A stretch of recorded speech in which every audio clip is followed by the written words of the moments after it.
welcome to another edition of Locker Talk here on Access Now. I'm Mitchell Blair, riding solo again this week, but that's all right. We've got a busy show planned for you, and you know what? Let's get right into it. It's been a busy year for my first guest, as he wears a lot of hats when it comes to ringette in this city. He is Darin Degenstein of the Regina Ringette Association. Good friend of the program. How are you, sir? I'm doing great. How are you, Mitchell? I'm doing good, doing good. I know, as I said, it's been a busy winter. Things are starting to wind down for you, but how's it been? Because as I said, I know you're a guy that wears a lot of hats when it comes to ringette in this city, and you're doing a great job. You're just about at the finish line.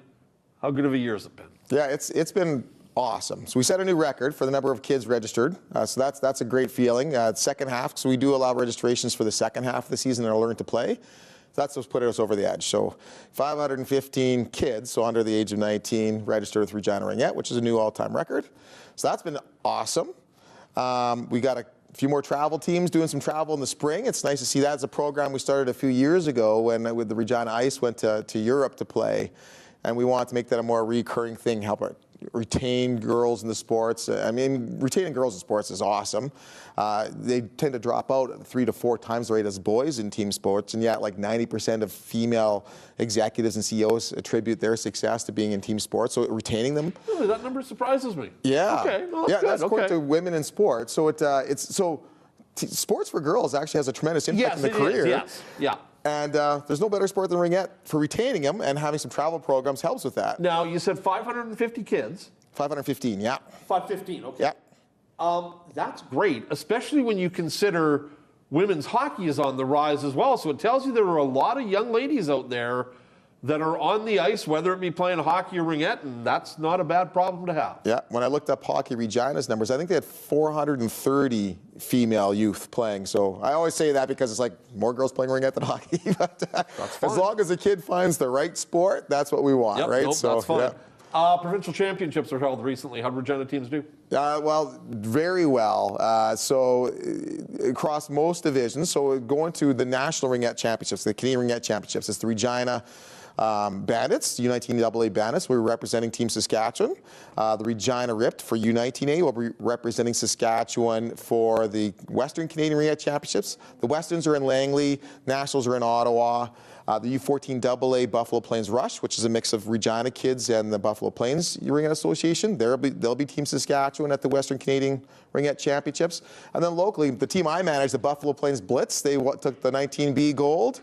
The Buffalo Plains Renegades took the 16B gold, and the Regina Riot took the 14B gold. So it's tend to be a lot of Regina teams going. Saskatoon snuck in at the U16 level to represent. All right, we got to give them a couple. We got to give them a couple.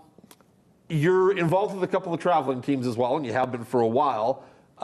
Where are you heading this spring? So the spring, the Blitz travel team will be going to Montreal, tournament in Montreal. That's in beginning of May. May 8th to 13th is when we're going to be going there. So that'll be the first time I've been to Quebec, been to Montreal. So going with a group of kids, there'll be a lot of firsts. Talk about that. You know, obviously, and I know you're going to Europe as well. We'll talk about that before. So, but it not only just increases the game and exposure to the game and learning some stuff, but it's a great cultural experience as well for all involved. Like you said, you've never been to Montreal before. I'm sure you've heard lots of great things about it. It'll be a chance to not only be a coach, but be a tourist as well. Exactly. What I really enjoy about those sort of things, I mean, I love to travel, but taking these group of kids that get the experiences for the first time, and they're older kids, this would be the U19 division that we're playing in, so they're not young, but they're still, early in their life, and the experiences and being able to experience that with them. Yep. My daughter's coming and playing on that as well. It's just so awesome, and like I said, it's more than just the sport. It becomes an identity, a way of life. It's so good to have that sense of belonging and be able to experience these things with other people. Dunn's Montreal smoked meat sandwich. You won't find a better spot than that. Okay. Just remember that. And if you can, get a hold of someone from the Canadians, because I know they used to give tours of the Bell Center. That's definitely on the list. So if you can get on that, and as I said, I know they used to. I don't know if they do anymore, but make a call to someone and find out, because I'm sure they can probably squeeze you in somewhere. Oh, yeah, that is definitely on the list. Now, I also mentioned you're going to Europe. You're heading to Sweden, Finland, Czechia. How exciting is that? Oh, it'll be awesome. That'll be younger. That's the Regina Prairie Fire. So they're younger. Some of the kids in that team are U14 age, so they're 13 years old. But we have it's a 3-year group there, so 13, 14, 15-year-olds. That some of them will be turning 16 already this year. So going with them, we have it's like with their parents and some aunts and uncles. We're talking about 64 people all total going. So it's going to be a large group.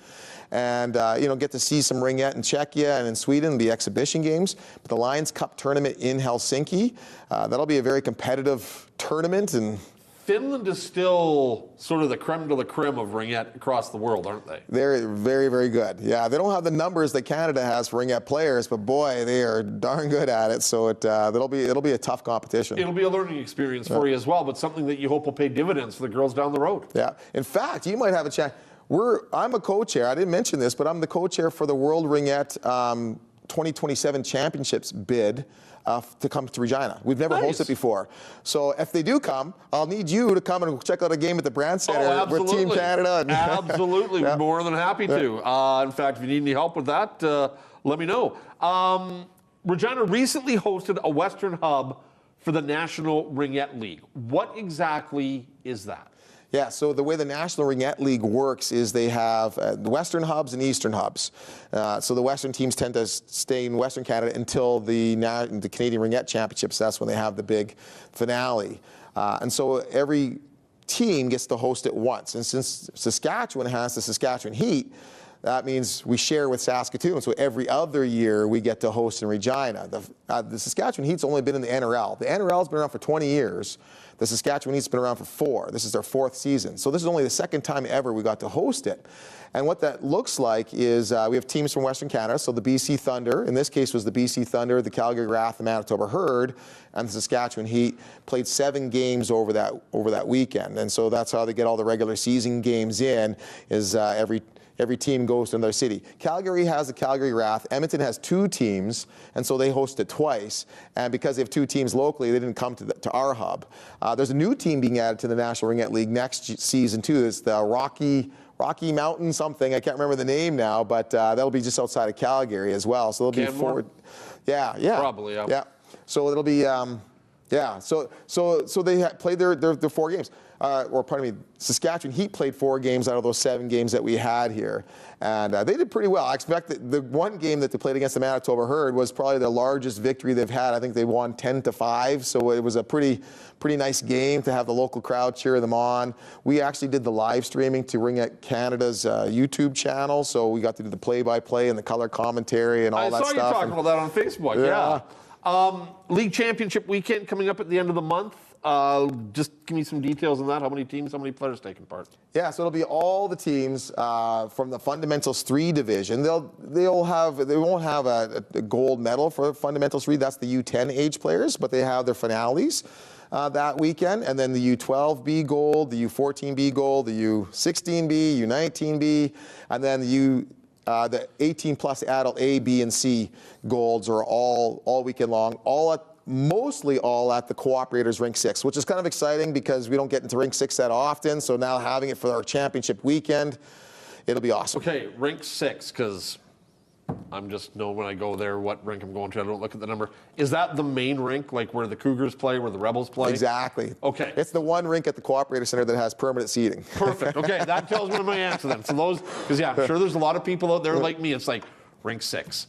What one is that? But yeah, it's the main rink, which is what I thought it would be. But and if everyone wants to come check out, like it's March 29th is all the bronze games. The 30th is all the gold games.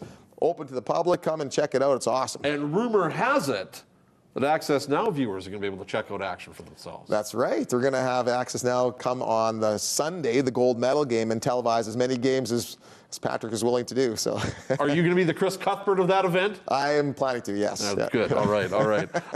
You talked about registration numbers. They're great, and obviously there's no sign of things slowing down. When you look at this season and the numbers you've got, do you sort of try to project where you could be for next year, or is that something you don't like doing because if for some reason you don't meet the number, then maybe you start to panic a little bit? Oh, no, I definitely project. I actually have explicit targets that I set every year for what numbers we'd like to hit, and then we work towards hit those numbers. So always want to look for more, we'll look for growth. In addition to growing the Regina Ringette numbers, one thing that we're working on with Ringette Saskatchewan is expanding Ringette outside of Regina. So we have kids back on the ice in Moose Jaw, for example, with Ringette in the Saskatchewan Winter Games, again, for the first time since the late 1990s. Winter Games across the country, Ringette's it's in the Canada Winter Games. Right. Our Team Saskatchewan won a bronze just last year, the Canada Winter Games, or a couple of years ago.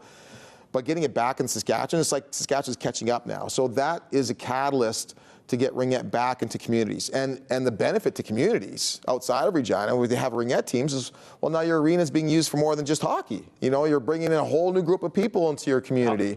You're giving the girls in the community an opportunity to do something, you know, that not every kid wants to play hockey. It's a great sport, but our numbers, we know that there's kids out there that could be playing Ringette that don't want to play hockey, and give them that opportunity. So growing not only within the city, but growing Ringette as a whole across the province. And as you said, it's important to have it in those other places like the Moose Jaws, the Weyburns, the Melvilles, the Yorktons, beside Regina, Saskatoon. Yes, you want it in your main cities, and I'm guessing they've got a program in PA as well, and the Battlefords and that, but you want it in sort of all those, I don't want to say B-list cities, but you know what I mean when I say the Moose Jaws, the Weyburns, the Yorktons. You want to have a presence there because it just makes the sport better. Yeah, and in my opinion, that's what makes Finland so strong.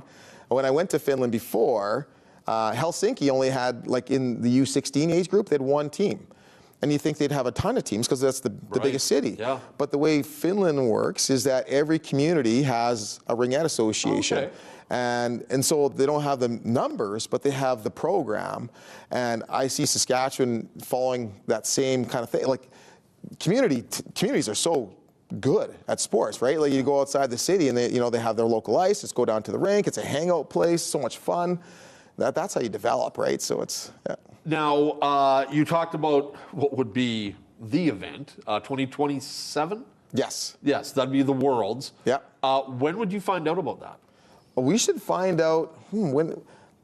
Right away, anyway. Like within the next couple months, we'll know if we won the bid, and then we can get to work with promoting it and building it. How huge would that be for the sport in Saskatchewan? Obviously, it'd be big because you'd have, the eyes of a nation on you and the eyes of the Ringette world on you. But how big would that be for Ringette Saskatchewan and the Regina Ringette Association? Yeah, I think it would be huge in the sense of it'll finally get the word out there. I mean, the biggest problem Ringette has is advertising, right? Everybody's heard of all the other major sports, but even though Ringette's been around for 50 years, the number one barrier is, have you heard of Ringette? So that would help a lot. I'll say it frankly, if we win that bid, I intend to set a Guinness Book of World Records for the largest attended Ringette game in history right here in Regina at the Brown Center. Do you know what the number is? Well, technically there is no world record right now. All right, okay. But you're not going to do it by, because it costs money to do that. So the idea is you got to set something that's going to be hard to beat. And so you're pack the Brand Center. In fact, if every Ringette player with Regina Ringette, not including Buffalo Plains Ringette, just Regina Ringette players, if they each brought 9 people to the game, it would be sold out. Selling out the Brand Center? Oh, we're not at a Pats game now. Never mind, that's another story for another time. Darin, thanks a lot for the time. Greatly appreciate it. Great, thank you, Mitchell. All right, when we come back, we're going to go from Ringette to women's hockey. The U of R women's hockey team has had their season come to an end, and we'll talk to a couple of members of the team about the year that they had. You're watching Locker Talk on Access Now.